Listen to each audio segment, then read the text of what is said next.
구약성경 창세기 9장 1절로 7절입니다.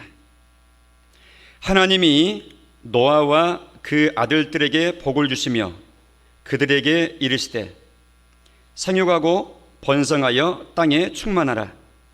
땅의 모든 짐승과 공중의 모든 새와 땅에 기는 모든 것과 바다의 모든 물고기가 너희를 두려워하며 너희를 무서워하리니 이것들은 너희의 손에 붙였음이니라. 모든 산 동물은 너희의 먹을 것이 될지라. 채소같이 내가 이것을 다 너희에게 주노라. 그러나 고기를 그 생명되는 핏째 먹지 말 것이니라. 내가 반드시 너희의 피 곧 너희의 생명의 피를 찾으리니 짐승이면 그 짐승에게서, 사람이나 사람의 형제면 그에게서 그의 생명을 찾으리라. 다른 사람의 피를 흘리면 그 사람의 피도 흘릴 것이니 이는 하나님이 자기 형상대로 사람을 지으셨음이니라. 너희는 생육하고 번성하며 땅에 가득하여 그 중에서 번성하라 하셨더라. 아멘. 우리 말씀 듣기 전에 나 5대 선언을 한번 짚어가면서 한번 읽어보시겠습니다. 시작. 나 5대 선언. 이 땅에 태어나 살고 있는 나는 누구인가? 1. 나는 하나님의 형상대로 지음받은 하나님의 최고의 작품이다. 2. 나는 예수님의 피로 죄 용서받은 의인이다. 3. 나는 하나님의 나라를 상속받은 천국 시민이다. 4. 나는 하나님의 영광을 위해 살도록 이 땅에 파송된 사명자이다. 5. 나는 도전, 최선과 긍정, 감사와 믿음, 하나님 신뢰로 행동하는 리더이다. 아멘. 우리 오리학교의 성도 된 한 분 한 분들은 이런 성경을 근거로 한 진리의 내용을 마음 가운데 딱 확신하고 무장하고 이 무장된 내용을 굳게 붙잡고 예수님을 뒤따르는 예수님의 제자 된다 하는 것을 신앙생활의 대사명으로 목표로 삼고 평생 달려가시기를 다시 한번 부탁을 드립니다. 우리 장로님과 함께 기도드렸듯이 지금 5월 달에 가정의 달이라고 우리가 생각을 하면서 조목조목 지금 성경적인 근거로 살피고 있는 중입니다. 마지막 시간으로 생육하고 번성하여 땅에 충만하라 하는 말씀입니다. 오늘 읽었던 이 본문의 말씀 창세기 9장은 노아 홍수 이후에 하나님께서 노아와 그 아들을 상대로 해서 주신 말씀입니다. 노아와 그 아들들을 대상으로 해서 주셨다 하는 그 말씀은 노아와 그 아들들로 번성하게 될 모든 인류를 향해서 주신 말씀으로 그렇게 받으면 옳겠습니다. 홍수 후에 노아의 8식구 외에는 아무도 없었습니다. 맨 처음에 에덴에서 아담과 하와를 만드시고 그들에게 말씀하셨던 그 말씀이 전 인류를 상대로 한 대표자에게 하신 말씀이었던 것처럼 또 다른 한 대표자라 할 수 있는 노아와 그 아들들을 상대로 해서 이 말씀을 주신 것은 오늘날 모든 인생들에게 주신 말씀입니다. 1절 말씀을 보시면 하나님이 노아와 그 아들들에게 복을 주시며 그들에게 이르시되, 하나님이 주신 이 말씀은 받아섭니다. 하나님의 복이다. 분명히 기록하시기를 그들에게 복을 주시며 이렇게 말씀하셨다. 하나님이 주신 이 말씀은 복이라는 겁니다. 하나님이 주신 말씀을 복을 복으로 알고 또 반대로 복만 말씀하신 게 아니죠. 성경에 보면 저주의 말씀도 하셨죠. 그렇다 그러면 그런 본문들을 읽을 때는 저주의 말씀이구나 할 때는 그 저주의 내용을 저주로 알아들을 수 있고 복을 복으로 저주를 저주로 이렇게 하나님과 결을 같이 하고 사이클을 같이 해가지고 바르게 잘 들을 줄 아는 그 마음이 복된 마음인 줄로 믿습니다. 우리가 바로 그런 자들인데, 복 주시면서 하시는 말씀이 생육하고 번성하여 땅에 충만하라, 이 말씀하신 거예요. 어디에서 많이 익숙한 말씀이네요. 여기서 보면 말고도. 어디입니까? 첫사람 아담에게 하셨던 말씀이죠. 창세기 1장에서 하나님 자기 형상대로 남자와 여자를 창조하시고 그들에게 이르시되, 창세기 1장 28절 우리가 암송하기까지 했던 본문이잖아요. 하나님이 그들에게 복을 주시며, 1장 본문에도 그렇게 말씀하셨습니다. 그들에게 복을 주시며 이르시되 했습니다. 내용은 같습니다. 생육하고 번성하여 땅에 충만하라. 그러니까 범죄하기 이전에 첫 조상들에게 주셨던 그 말씀이나 범죄한 이후, 그리고 심판을 받고 다시 출발하는 노아의 가족에게 주신 말씀이나 복 주신 내용이 똑같다. 그것은 생육하고 번성하라는 내용이다 하는 것입니다. 이 말씀은 우리 모든 인생들에게 주신 말씀입니다. 이 말씀 이후로 출애굽기 1장 6절 이하에 보니까 애굽으로 이주한 아브라함의 후손들의 모습을 말씀하는데, 요셉 시대에 이 애굽으로 이주를 했는데 그 이주 당시에 그 세대들은 다 죽었습니다. 6절에 보니까 요셉과 그 모든 형제와 11형제, 그 시대의 사람 다 죽었고 그 후손들이 남았겠는데, 애굽에 있는 이스라엘 자손은 생육하고 불어나 번성하고 매우 강하여 온 땅에 가득하게 되었더라. 여기 보니까 생육하고 불어나서 번성했다. 하나님이 복 주신 겁니다. 복 주신 대로 그들이 그렇게 하는 겁니다. 나중에는 워낙 많이 이렇게 폭발적으로 인구수가 이스라엘 백성들이 늘어나니까 그들을 통치하던 애굽 사람들이 산하 제한 정책을 막 가하죠. 중노동을 막 시키고 산하 제한 정책을 하고, 심지어는 남자 아이들을 낳거든 죽이도록 사한파들에게 특별 비밀 명령을 내리기도 하고, 뭐 여러 가지 수단을 다 동원하는데도 불구하고 계속해서 불어나는 거예요. 하나님께서 복 주시는 내용입니다. 예배 시작하면서 상고했던 시편 127편의 3절 이하에 보니까, 보라 자식들은 여호와의 기업이요 태의 열매는 그의 상급이다, 이렇게 말씀합니다. 그러니까 태어나는 자식, 후손이라고 하는 것은 하나님의 기업이고 상급이다, 이렇게 말씀하는 겁니다. 이것을 전쟁터에 참여하는 장수에다가 빗대어서 설명하기를, 뒤에 짊어지는 화살통에 화살이 가득한 것처럼 자녀가 풍성한 것은 복이다, 든든함이다, 이렇게 말씀하면서 축복을 했습니다. 하나님이 주시는 복 중에 여러 가지 복이 있는데 그 중에 출산이 복이다 하는 것입니다. 요즘에는 불임 상황이 참 심각하죠. 일반적인 통계에 의하면, 벌써 이것마저도 오래된 꽤 시간이 지난 통계입니다만은, 이 불임 가정이 13.5% 정도 된다, 한 14% 된다.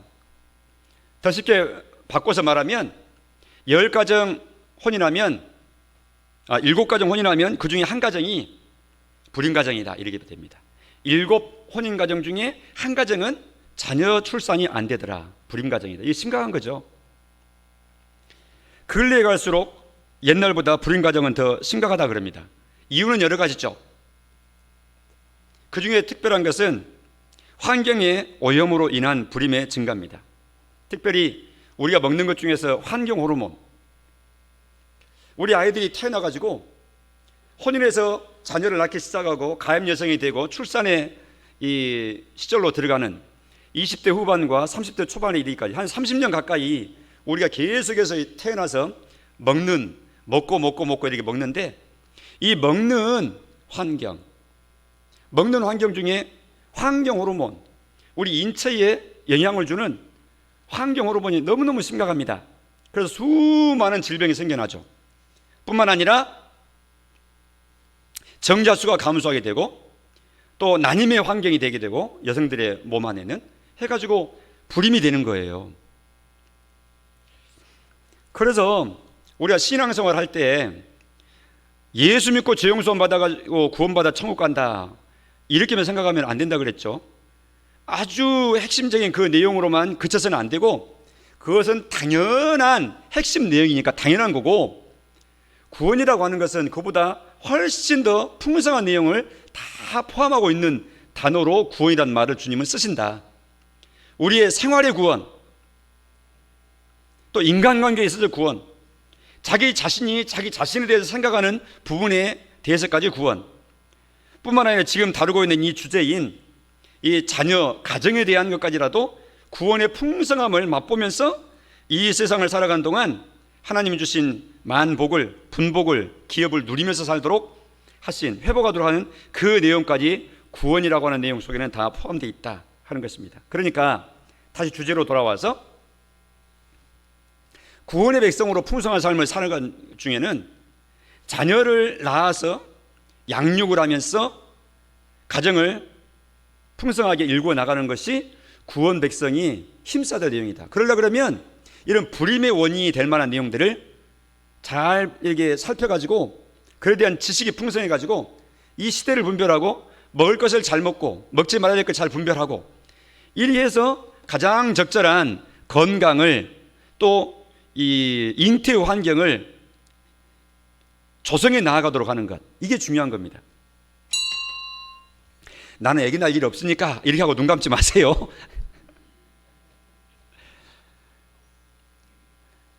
우리가 더 이상 애기를 낳지 않지만 이런 말씀에 관심을 가져야 될 이유가 뭐라 그랬습니까?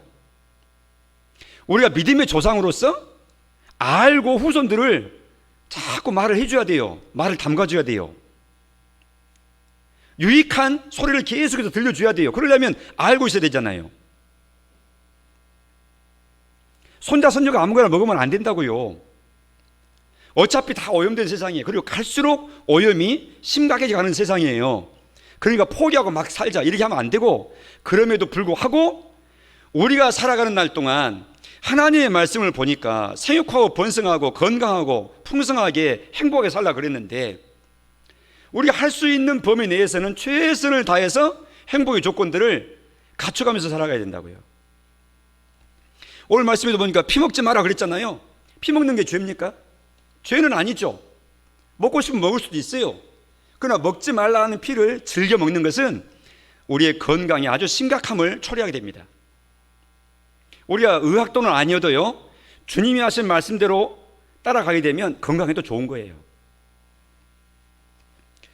그래서 잘 먹고 잘 관리하고 하는 것이 생육하고 번성하라는 이 말씀, 이 복을 누리는 데에 아주 전제 조건으로 되어 있기 때문에 우리가 어떻게 하면 잘 먹는가, 이걸 생각해야 된다는 것이죠. 이 시간에 그러나 그걸 다 우리가 살펴볼 수는 없어요, 이 시간에. 그래서 저는 아쉬움이 있더라고요. 이렇게 배우면 배울수록, 깨닫고 생각이 깊어지면 깊어질수록, 야, 학교에서 수학 공식 풀고 영어 단어 한 가지 암송시키고 하는 것도 중요하지만, 그보다 더 중요한 것은 어떻게 하면 바르게 잘 사는지 생존 훈련을 시키고 생존 연습을 시키는 것이다. 예를 들면은 긴급 비상 호흡시키는 방법 부지런히 연습시키고 누구나 다 그거 할 수 있도록 만들고, 그렇지 않겠습니까? 수영하는 방법 가르쳐서 물에 빠져 사고 나지 않도록 해주고, 응급조치 방법에 대해서 다양하게 가르쳐주고, 뿐만 아니라 오염된 중에서도 이렇게 먹어야 잘 먹는 것이고, 이렇게 먹어야 영양가 있게 균형 있게 몸이 발달되는 것이고, 이게 알아야 되는데, 이걸 교육을 해야 되는데, 요즘 먹는 우리 아이들의 모습은 대부분 인스턴트가 많죠. 그거 먹으면 먹을수록 성격이 포악해집니다. 그래서 성격이 아주 조급해집니다. 먹기는 좋죠. 왜냐 그러면 우리 혀에 맞도록 혀를 즐겁게 해놨기 때문에, 각종 인공 조미료로 번복을 해놨기 때문에 맛있는 거예요. 우리가 맛있는 거 좋잖아요. 먹는 쾌감이 있기 때문에. 근데 그렇게만 먹어버리면 몸은 상합니다. 그래서 하는 말, 혀를 위해서 먹지 말고, 입을 위해서 먹지 말고 몸을 위해서 먹으라. 몸을 위해서 먹는 것은요, 거친 음식들이고요, 입에는요 덜 다른 것이고요, 덜 자극적인 것들이 좋은 거예요. 그런 데 대한 공부를 계속 배우면서 우리가 생명 끝날 때까지 먹어야 되니까, 먹는 것에 대해서 계속해서 새로운 지식으로 바른 내용으로 이렇게 배워가면서 식생활을 개선해 나아가고 하나님 기뻐하시는 먹는 삶을 살아감으로 먹음으로 영광 돌리는 거예요. 먹음으로. 함부로 먹어서 영광이 안 되도록 하면 안 되고. 그래서 하나님은 주신 복 중에 중요한 복이 출산의 복이다 하는 것입니다. 출산을 위해서 아이들에게 잘 교육을 하고 또 위해서 알고 기도하고 하기 위해서 내 나이가 70이 넘고 80이 넘어도 이런 내용에 대해서 한 번쯤은 예배 시간에 하나님이 나한테 들려주시구나 그러면 눈 감지 말고 들어야 된다 하는 것입니다. 들으시기 바랍니다. 그래서 이 불임의 원인들도 보면 우리가 살펴본 대로 많은 지식을 얻을 수 있겠지만 도대체 원인이 뭐냐 병원 가서 이렇게 살펴봐도 한 45%는 거의 절반 가까운 50% 가까운 그것은 원인을 밝혀낼 수가 없어요. 그러니까 좋지 못한다는 것이죠. 원인이 밝혀진 내용 중에도 남자 쪽의 원인이 된다 하는 것은 한 10%쯤 되고 여성 쪽이 원인이 된다 하는 것은 한 40% 가까워요. 그리고 부부 동시에 불임에 다 이유가 있구나 하는 것은 한 8% 된다 그래요. 이유가 어떻게 됐든지 간에 우리는 하나님께 혼인했다 그러면 자녀 주시기를 위해서 기도해야 됩니다.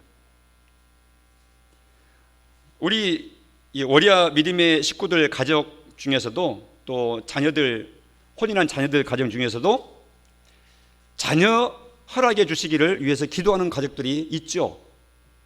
부탁한 가족도 있고 부탁 안 했지만 부탁 안 한 가족 중에도 있고 그렇습니다.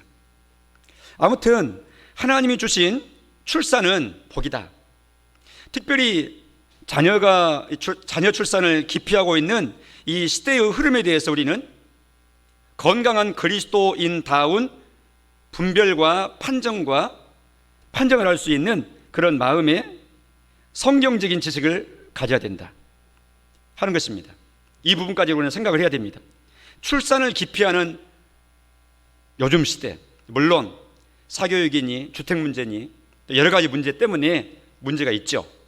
자녀 기르는데 어려움이 있죠. 그러나 기본적인 원리, 기본적인 마음의 자세는 나도 어찌하든지 환경도 잘 갖추고 해가지고 부지런히 자녀를 낳아야 될 때 낳아야지, 그래서 길러야지, 이렇게 하면서 자녀 낳아 기르는 이것을 복으로 알고 깊이 되는 여러 가지 요소들을 다 극복하도록 힘을 쓰고 이리 하면서 시대를 거슬러서 하나님 기뻐하신 방향을 향해서 나아가도록 이렇게 해야 될 일이다 하는 부분이 오늘 첫 번째 우리가 정리해야 될 내용입니다. 받아서입니다. 출산은 복이다. 우리의 이 자녀 기를 때 워낙 수고들을 많이 했기 때문에 나왔던 말 중에 동의할 수 없는 말도 있죠. 무자식. 이건 그 말 자체도 안 맞고요. 팔자라는 말도 동의할 수가 없어요. 우리 기독 성도들에 있어서는 팔자라는 말은 우리가 사용할 수 없는, 동의할 수 없는 말입니다. 우리 일반 사회에 아주 편만하게 서로 주고받는 말이기 때문에 우리가 그 말도 들어서 이해도 하고 하지만 운명적인 뭐가 정해져 있는 식으로 말하는데 그것은 맞지 않는 말이고, 우리의 팔자라는 말을 굳이 사용을 한다고 했을 때 우리의 팔자는 예수님 팔자이기 때문에 세상이 말하는 음양오행에 의한 그런 팔자는 적용받지 않는 아주 신령한 하나님 주시는 팔자인 줄로 믿습니다. 그렇게 생각하시면 딱 맞아요. 그래서 이 세상의 팔자 운운하는 것 다 무시하시면서 지내시기 바랍니다. 특별히 자녀 가정의 달이라 자녀 이렇게 자녀 혼인을 논하고 또 할 때 궁합도 맞춰보고 서로 사주도 떼보고 계산해보고 의뢰해보고 이런다는데 우리 월야교회 성도 중에는 그런 분 한 분도 없습니다. 그런 분이 있다 그러면 월야교회 성도 아니라는 뜻이죠. 월야교회에서는 그렇게 가르친 적이 없어요. 또 성경에서도 그렇게 가르친 적이 없어요. 그런데 안타깝게도요, 무속인했다가 개종돼가지고 은혜로 구원받아가지고 하나님의 자녀가 되어서 간증하는 분들이 종종 이렇게 보이는데 그분들의 간증을 들어보면 권사님들이 자주 온다는 거예요. 또 교회 집사님들이 온다는 거예요. 안타까운 모습이죠.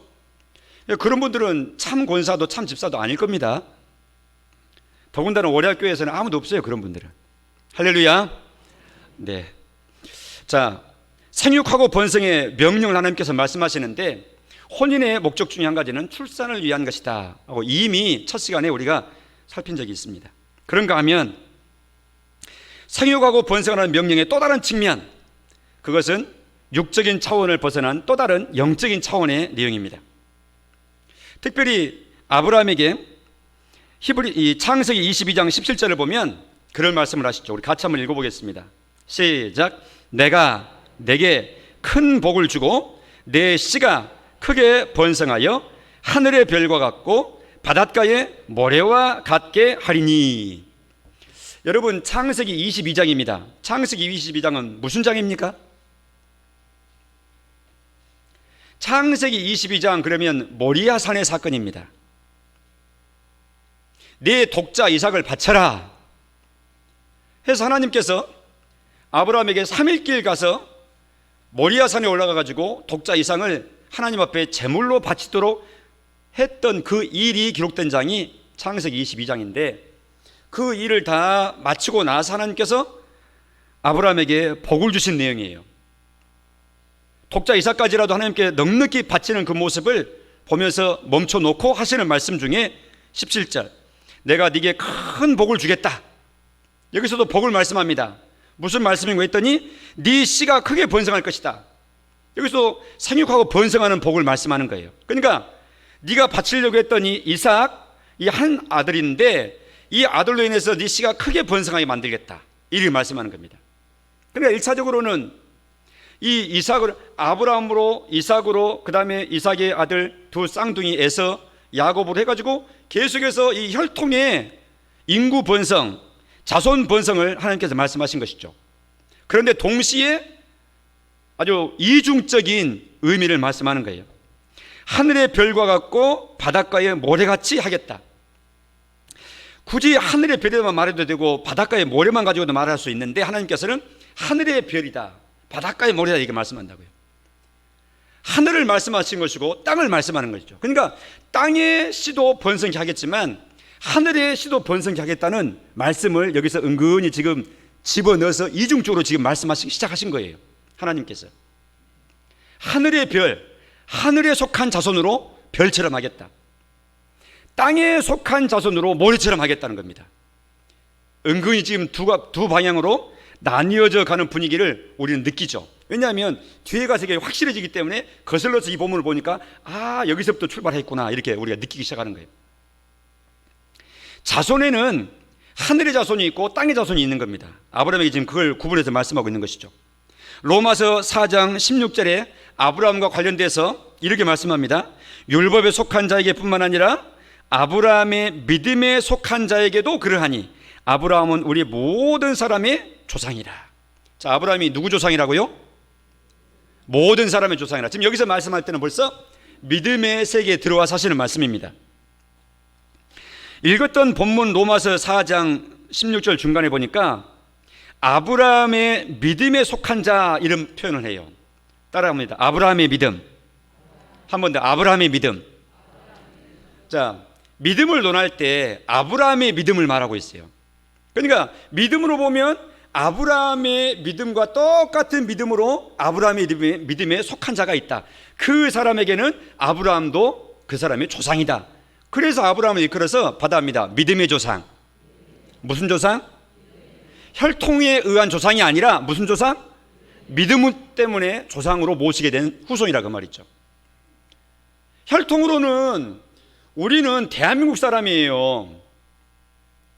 아브라함의 후손은 지금 막 싸우고 있잖아요. 저기 팔레스타인하고 이스라엘하고 서로 막 로켓 막 포탄 쏘면서 막 싸우고 있잖아요. 물론 또 이제 평화협정 했다고 하지만 그 전에 평화협정 많이 했다 또 싸우고 계속 해왔잖아요. 앞으로도 싸울 겁니다. 저들은 지금 아브라함의 혈통적인 그 후손들이에요. 전부 다 그 땅에 있는 사람들끼리 막 싸우고 있는 저 사람들이. 그래서 예루살렘에 가면 유대인도 있고 무슬림도 있고 기독교인도 있고 예루살렘이 다 자기들의 성지라고 해가지고 다 예루살렘을 빼앗고 싶어가지고 예루살렘에 새 그 종교 부족들이 다 섞여 살아요. 그러니까 아주 분쟁지게 돼 있죠. 이슬람 사원도 막 있잖아요. 거기에 예배당도 있겠죠. 또 유대인의 회당도 있고 그렇게 돼 있는 겁니다. 전부 다 아브라함 후손들이에요. 혈통적으로 아브라함 후손입니다. 그러나 혈통적으로 아브라함 후손이지만 그 중에는 영적으로 믿음으로는 아브라함의 후손에 해당되지 않는 사람들이 있어요.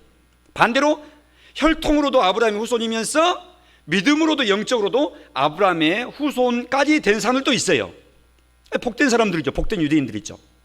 그런가 하면 혈통으로 아브라함 후손이 아닌 수많은 세계에 흩어져 있는 사람들, 우리를 포함해서 이방인들, 혈통으로는 아브라함의 피를 한 방울도 받지 않았어요. 그런데 방금 읽었던 로마서 4장 16절의 말씀처럼 아브라함의 믿음에 속한 자들에게는 아브라함 믿음에 있어서 아브라함의 후손이라 성경 그렇게 말씀하는 거예요. 받아서입니다. 영적 이스라엘. 그냥 그런 측면에서는 아브라함이 우리의 조상이다 이렇게 말하는 거예요. 우리는 혈통으로는 아브라함을 우리의 조상이라 말하지 않지만 믿음으로는 아브라함이 우리 조상이다 이렇게 말하는 사람들입니다. 이 말씀을 잘 이해하시기 바랍니다. 도대체 아브라함이 어떤 믿음을 가졌길래 아브라함과 똑같은 믿음을 갖는 사람이 아브라함의 후손인가? 그러면 아브라함이 가졌던 믿음하고 오늘날 우리가 가지고 있는 믿음이 똑같은 것이 확인이 돼야 되는 거예요. 그 확인해 보니까 맞구나 이렇게 돼야지, 확인도 안 해보고 나도 아브라함이 가진 믿음을 똑같이 가지고 있어 스스로 그렇게 치면 안 되죠. 그렇게 치고 확신할 뿐만 아니라 그것이 확실한가, 너희 자신이 그 믿음에 서 있는가 확증해 봐라 이렇게 말씀하잖아요. 근데 확증하고 확인해야 돼요. 그럼 아브라함 믿음이 뭐였습니까? 우리가 시간 관계에서 다 읽지는 않았지만 그 로마서 4장 17절 이하에 그 이후에 보면 그런 내용이 나와요.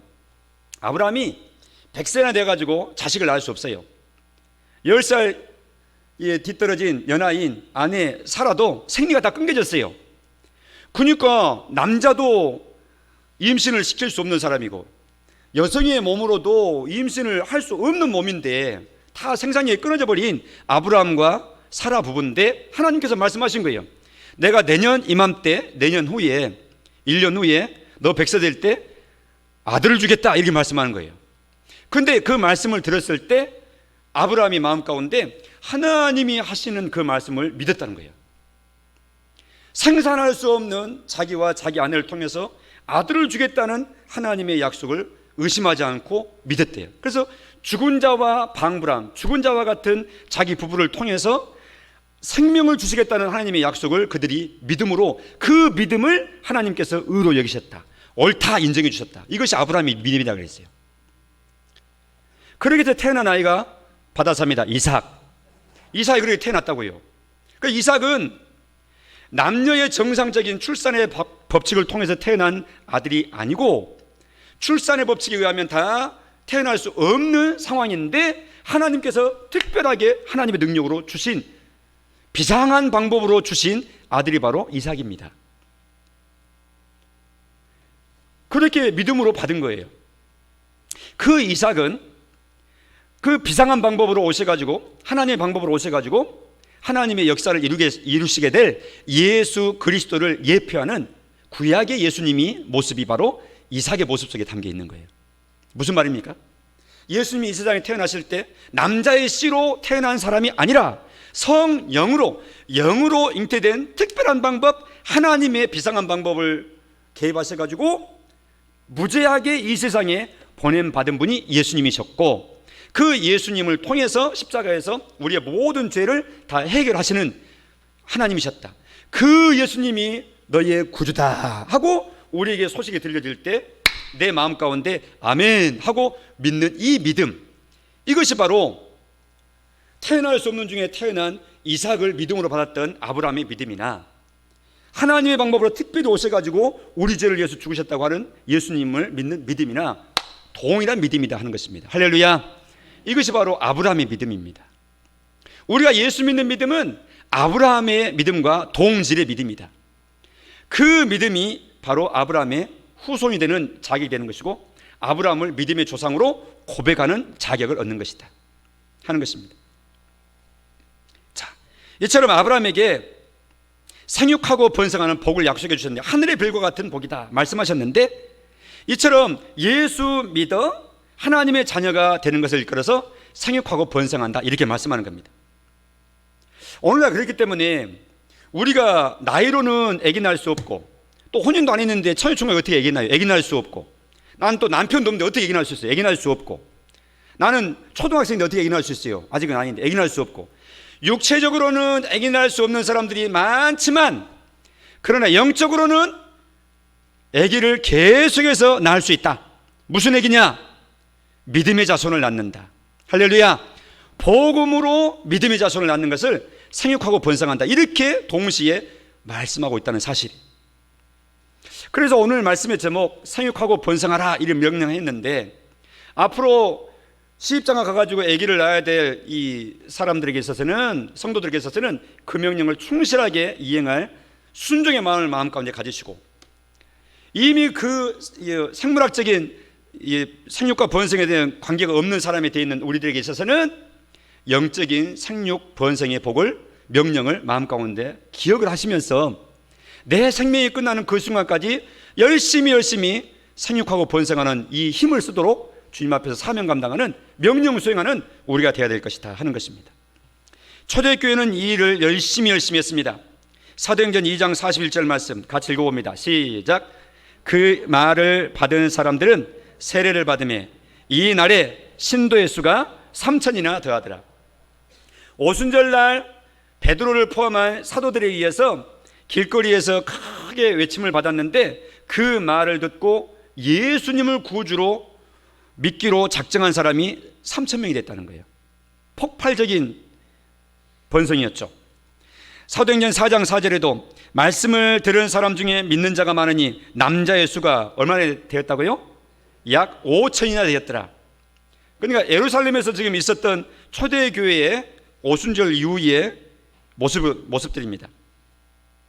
사도행전 6장 7절 말씀 같이 읽어봅니다. 시작. 하나님의 말씀이 점점 왕성하여 예루살렘에 있는 제자의 수가 더 심히 많아지고 허다한 제사장의 무리도 이 도에 복종하니라. 이 도란 말은 예수님의 죽으심과 부활하신 복음을 두고 하는 말이에요. 그러니까 초대교회가 사도들을 중심으로 해서 열심히 예수님의 죽으심과 부활을 전했는데, 제자의 수가 더 심히 많아졌다. 영적으로 생육 번성한 겁니다.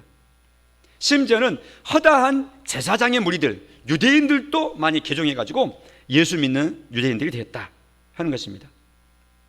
사도행전 14장 1절에 이방 땅입니다.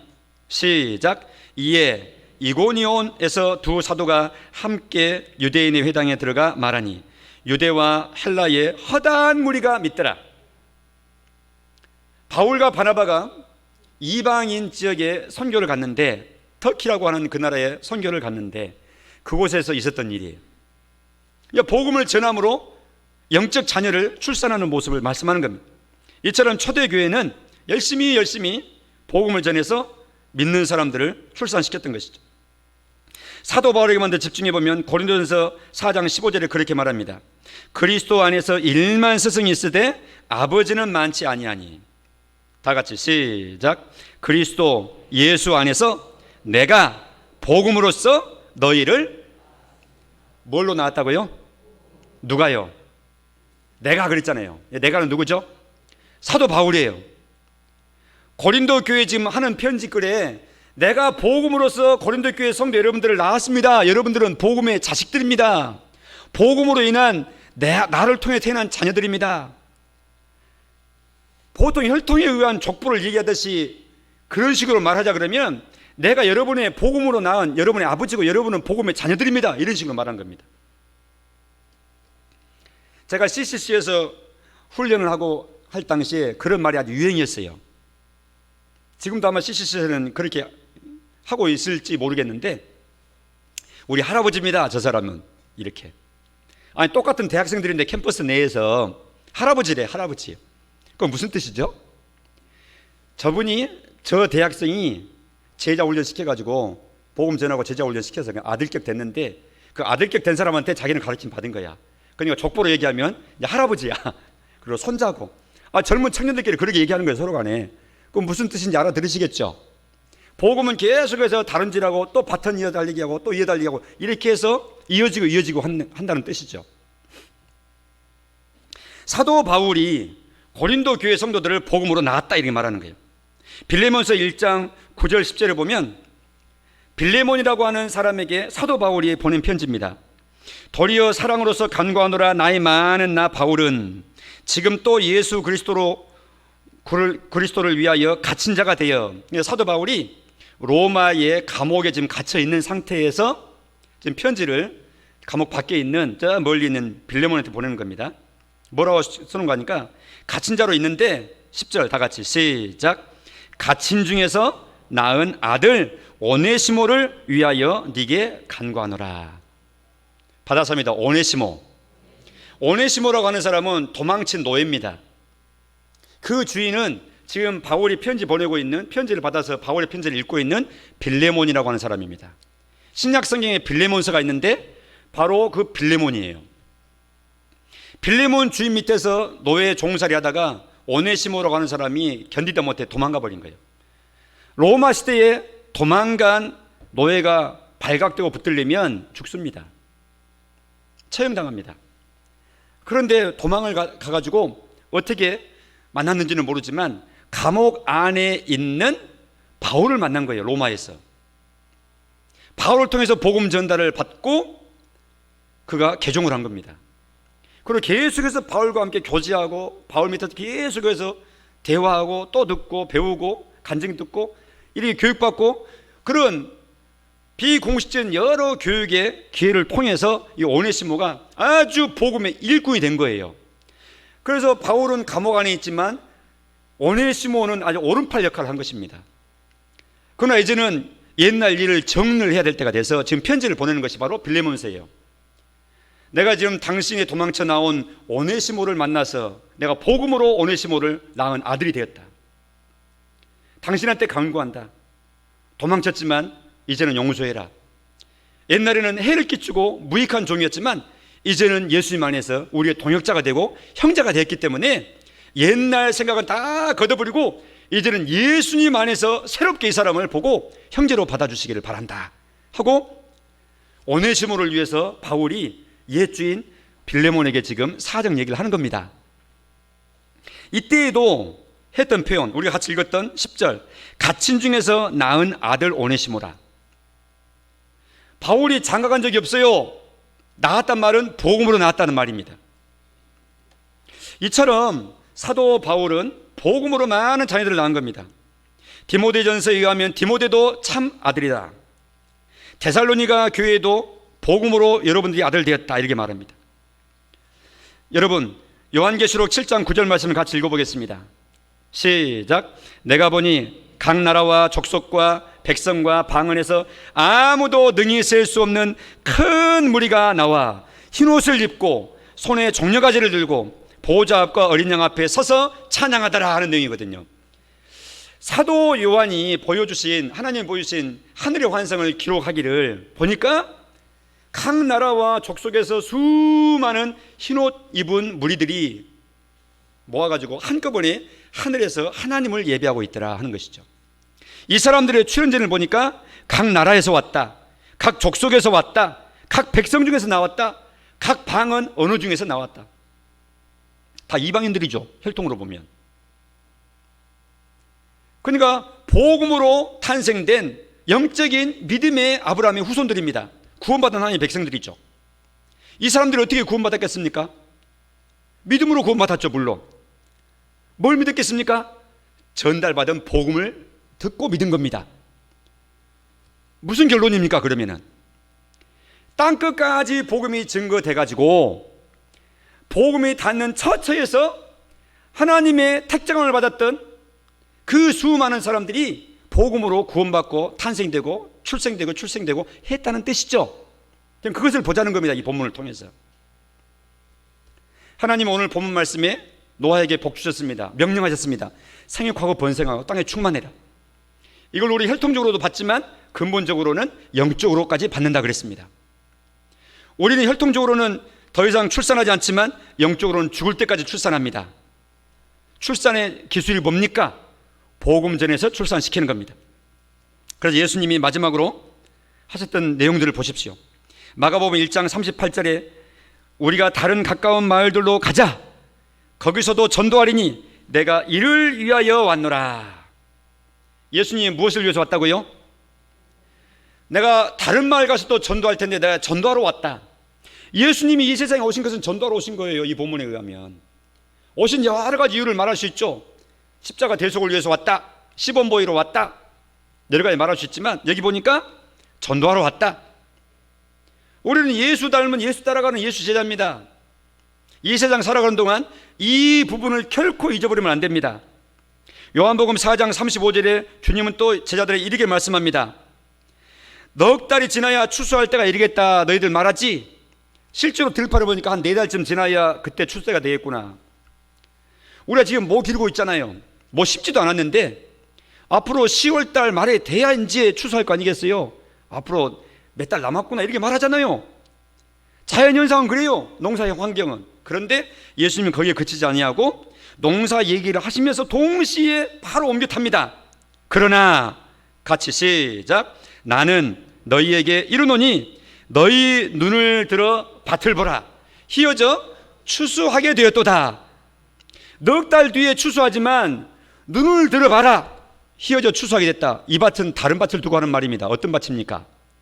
영혼의 추수밭을 두고 하는 말입니다. 하나님 말씀을 읽고 들을 때 우리가 알아들어야 돼요. 우리 주변의 모든 사람은 전도의 대상입니다. 오늘 지금 와서 예배하는 사람만 빼놓고 이미 믿는다고 와서 예배하고 있는데 이 사람한테 예수 믿어 살 필요 있어요? 서로 간에? 우리끼리? 오늘 예배당 가서 예배하는 각교회 예배당 성도들, 오늘 와서 예배하는 월야교회 성도들 말고 다른 모든 우리 월야 주민이 얼마나 많습니까? 광주 시민이 얼마나 많습니까? 다 대상자들입니다. 이 말씀처럼 말이죠. 이 밭을 볼 수 있기를 축원해 드립니다. 우리 주변의 모든 사람들은 우리가 다 밭에 추수할 대상으로 봐야 되는 거예요. 마가복음 16장 15절에 승천하시기 전에 하신 말씀, 너희는 온 천하에 다니며 만민에게 복음을 전파하라. 그러니까 말씀을 들을 때 골라서 들어요. 성도들이 내 영혼이 잘된 같이 범사에 잘되기를 원한다 하고 막 2중 3중 축복의 내용은 마음으로 애우고 액자로 걸어놓고 신방 가서 한 번 더 치러주면 기분 좋죠. 물론 그 말씀 읽지 말란 말 아닙니다. 상대적으로 오늘 주제가 되는 이런 말씀이 무시되는 현상을 제가 지금 드러내고자 하는 의도입니다. 이런 말씀 마음 가운데 꼭 붙잡아야 돼요. 어쨌든 한번 말씀하신 게 아니라 계속해서 하시는 말씀이거든요. 빈도수가 상대가 되지 않을 정도로 많이 말씀하세요. 온 천하에 다니며 만민에게 복음 증거해라. 이렇게 이 말씀 따라 초대교회는 사도행전 5장 42절을 보니까 그들이 날마다 성전에 있든지 집에 있든지 예수님을 전했다 그랬습니다. 그래서 초대교회가 복됐죠. 성령 충만했죠. 우리 남전도회가 한 달에 한 번씩 나갔었는데 그것마저 안 나갑니다.